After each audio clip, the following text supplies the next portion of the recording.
This is just about 6 a.m. in the morning.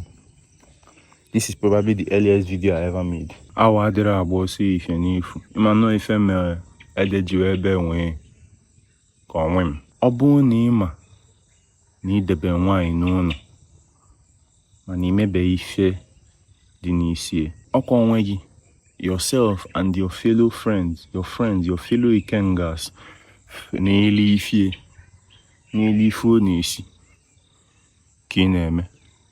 Amakwa m maka onye na-emebebe ife mmụọ nke agụbabeli ya nsọ maọbụ anya na-agụrụ gị nsọ ọ na-eme mmalụ ebe isi eli mperi. But me, 2 times now I don't try them. I know wetin I see. Ka alapụ ịkọbazi ife mfu. Ewu na-agba gị ụgwọ, onwe ndị iji ewu fa. Ife ahụ adịlọ n'Igbo gboo. Ọ dịlọ n'Igbo gboo. Onwe ndị iji ewu fa. Go give them their goat. Yọta. Ka ị chizue echizu. Ka ị kpọrọ alụsị gị naba. Mmụọ bụ Alukwusi. And they are not just mmụọ nwoke bụ alụsị ikenga.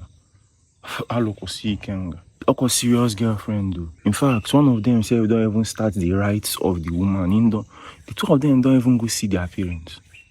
The 2 of these my niggas don't go see their parents.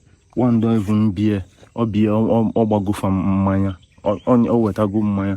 Mana nke a bụ nwee ike ọ bụrụ na party.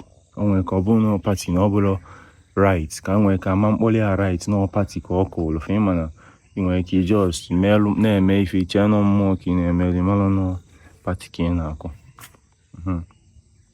Mana the 2 times where I don't chop the food, which I know better. 2 times where I don't chop the food of serious girlfriend, my nigga. 2 of my G's, right?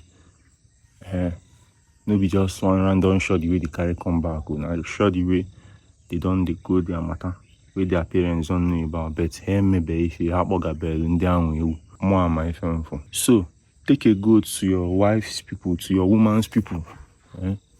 So that you are not using their Alusi without full permission, without full na-ekwa go olufi ibufa. Maka na mmụọ ka iji ụgwọ. Mmụọ ka iji ụgwọ ifo ifie. Ịchọ ibulu mmụọ nyebeghị ifie just debie na be gị.